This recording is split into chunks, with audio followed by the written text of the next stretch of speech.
ഗ്രേപ്സിലേക്ക് സ്വാഗതം. നമ്മുടെ ശരീരത്തിലൊരു മുറിവുണ്ടാകുമ്പോൾ അത് ഹീൽ ചെയ്യപ്പെടുന്നത് എങ്ങനെയാണെന്ന് നമ്മൾ കണ്ടിട്ടുണ്ട്. നമ്മുടെ സ്കിൻ വലിയൊരു പ്രൊട്ടക്ടറാണ്. പുറത്തുനിന്നുള്ള പല അറ്റാക്കുകളെയും പ്രിവെൻറ്റ് ചെയ്യാനായിട്ട് നമ്മുടെ സ്കിന്നിന് വലിയ കഴിവുണ്ട്. സ്കിന്നെന്ന് പറയുമ്പോൾ നമ്മുടെ ശരീരത്തിൻ്റെ പുറത്ത് കാണുന്ന ആ ഒരു വലിയ പ്രതലം മാത്രമല്ല, നമ്മുടെ ശരീരത്തിൽ ചില വാതിലുകളുണ്ട്. വായ, മൂക്ക്, ചെവി, കണ്ണ്, ഇവിടെയൊക്കെയുള്ള അതിൻ്റെ ഇൻറ്റേർണൽ പാർട്ടിലും സ്കിന്നുണ്ട്. അപ്പോൾ ഈ സ്കിന്നിൽ എവിടെയെങ്കിലും ഒരു മുറിവ് വന്നു കഴിഞ്ഞാൽ ആ മുറിവിൽ കൂടെ ഈ ബാക്ടീരിയാസൊക്കെ അകത്തെത്തുകയും അവർ നമ്മുടെ ശരീരത്തിലെ സെല്ലുകളിൽ പ്രതിപ്രവർത്തിച്ച് അവിടെ അതിനെ ഡാമേജ് ആക്കുകയും ചെയ്യാനുള്ള സാധ്യതയുണ്ട്. അത്തരത്തിൽ സംഭവിക്കുമ്പോൾ നമ്മുടെ ശരീരത്തിൻ്റെ ഇമ്മ്യൂൺ സിസ്റ്റം ആക്ടിവേറ്റഡ് ആകുകയും പലവിധ പ്രവർത്തനങ്ങളിൽ കൂടെ അവിടെ കടന്നുകൂടിയ ബാക്ടീരിയാസിനെതിരെ പ്രവർത്തിക്കുകയും ഒക്കെ ചെയ്യും. അതിൻ്റെ ബൈ പ്രോഡക്റ്റായിട്ട് ധാരാളം വേസ്റ്റ് പാർട്ടിക്കിൾസ് ഉണ്ടാവും. ഇതുപോലെ ശരീരത്തിൻ്റെ നിർമ്മിതി പ്രവർത്തികൾ നടക്കുന്നുണ്ട്. നമുക്ക് കെട്ടിടങ്ങൾ, ഒരു സിറ്റി ഉണ്ടാക്കുമ്പോൾ അതിൻ്റെ കെട്ടിടങ്ങൾ ഉണ്ടാകുകയോ റോഡ് ഉണ്ടാക്കുകയൊക്കെ ചെയ്യുമ്പോഴൊക്കെ നമുക്കറിയാവുന്നതാണ്, ആ നിർമ്മിതികൾ നടക്കുന്നതിൻ്റെ കൂടെ ചില വേസ്റ്റുകളുണ്ടാവും, ബൈ പ്രോഡക്റ്റുകളുണ്ടാവും.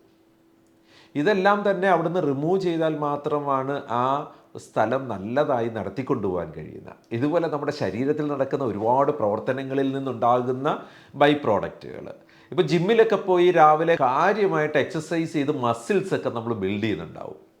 ഇങ്ങനെ മസിൽസ് ബിൽഡ് ചെയ്യുകയോ അത്രയും വർക്ക് ചെയ്യുമ്പോൾ നമുക്ക് എനർജിക്ക് വേണ്ടി ക്രിയാറ്റിൻ അവിടെ യൂസ് ചെയ്തുകൊണ്ട് ബ്രേക്ക് ചെയ്യുമ്പോൾ ക്രിയാറ്റിൻ എന്ന് പറഞ്ഞൊരു ബൈ പ്രോഡക്റ്റ് ഉണ്ടാകുന്നുണ്ട്. ഇത്തരത്തിൽ നമ്മുടെ ശരീരത്തിലുണ്ടാകുന്ന എല്ലാ വേസ്റ്റ് പദാർത്ഥങ്ങളെയും ബ്ലഡ് നമ്മുടെ കിഡ്നിയിലേക്ക് എത്തിച്ച് കിഡ്നി അതിനെ അരിച്ച് ശുദ്ധമാക്കി പാഴ്വസ്തുക്കളെല്ലാം പുറന്തള്ളാനായിട്ട് റെഡിയാക്കിയിട്ട് രക്തത്തെ വീണ്ടും അടുത്ത കറക്കത്തിനായിട്ട് പറഞ്ഞു വിടും.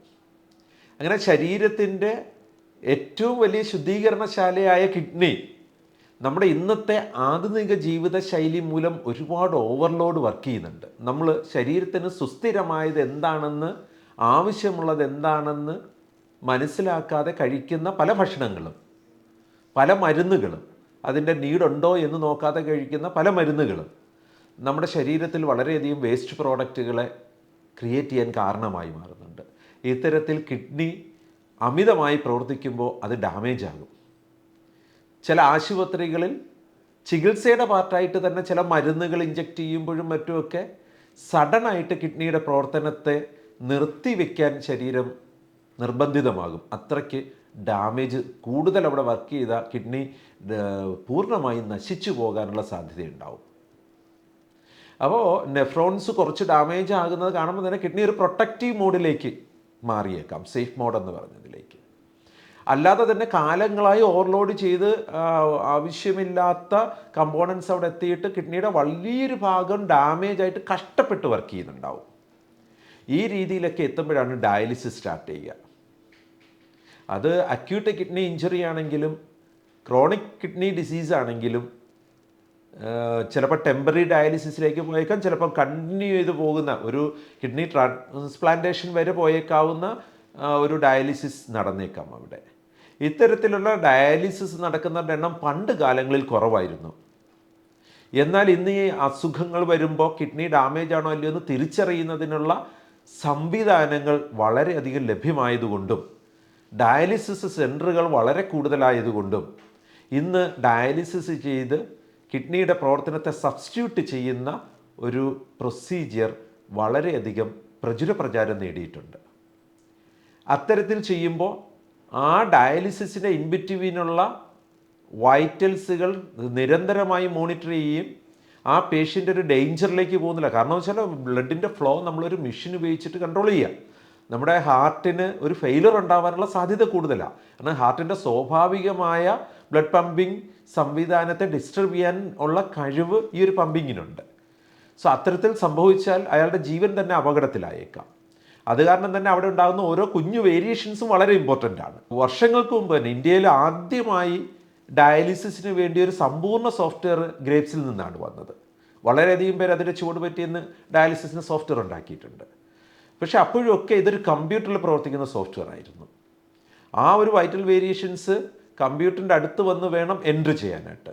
ഇമ്മീഡിയറ്റ് ആയിട്ട് അവിടെ ഒരു പ്രോബ്ലം ഉണ്ടാകുന്ന സമയത്ത് അവർ നോട്ട് ചെയ്തിട്ടുണ്ടാകും, പക്ഷേ അത് സിസ്റ്റത്തിൽ എൻട്രി ചെയ്ത് ഡേറ്റ ആകാത്തത് കാരണം എമർജൻസി അലേർട്ടുകളൊന്നും ഓട്ടോമാറ്റിക്കായിട്ട് ബിൽഡ് ആകുന്നുണ്ടാവില്ല.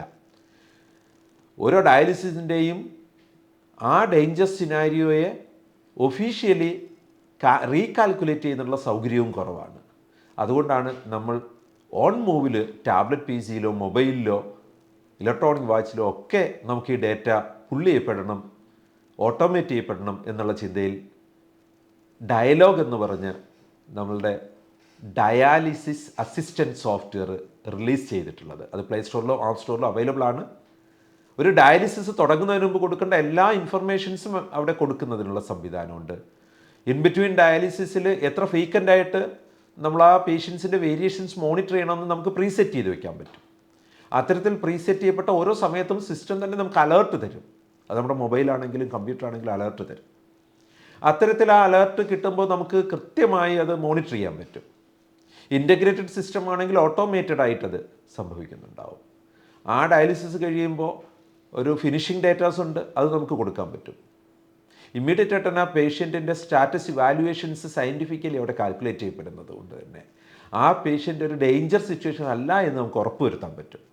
അത്തരത്തിൽ ഏതെങ്കിലും സംവിധാനത്തിലേക്ക് നീങ്ങുന്നുണ്ടെങ്കിൽ ഉടൻ തന്നെ നെഫ്രോളജിസ്റ്റിനെയോ റിലേറ്റഡ് ആയിട്ട് ആരെയും നമുക്കത് അറിയിക്കുന്നതിന് സോഫ്റ്റ്വെയർ തന്നെ ഇനിഷ്യേറ്റീവ് എടുക്കുന്നതിന് നമുക്ക് മാനുവലി ചെയ്യുന്നതിനുള്ള സംവിധാനമുണ്ട്. സോ പ്ലേ സ്റ്റോറിലും ആപ്പ് സ്റ്റോറിലും അവൈലബിൾ ആയിട്ടുള്ള ഡയലോഗ് ഇൻഡസ്ട്രിയിൽ ഈ ഒരു മേഖലയിൽ ആദ്യത്തെ ഇനിഷ്യേറ്റീവാണ്. വളരെയധികം സ്റ്റഡീസിൽ കൂടെ ഏറ്റവും ആക്യുറസി കീപ്പ് ചെയ്തുകൊണ്ട് മനോഹരമായി ബിൽഡ് ചെയ്തിരിക്കുന്നതാണ്. നമ്മുടെ ഡയാലിസിസ് യൂണിറ്റുകളിൽ വരുന്ന നമ്മുടെ തന്നെ സഹോദരങ്ങളായ നമ്മുടെ പേഷ്യൻസിന് ദീർഘായുസ് നൽകുന്നതിനും സുസ്ഥത അവിടെ നൽകുന്നതിനും ഈ ഒരു ഡയലോഗ് എന്ന് പറഞ്ഞ സംവിധാനം നമ്മുടെ ആശുപത്രികളെ സഹായിക്കും.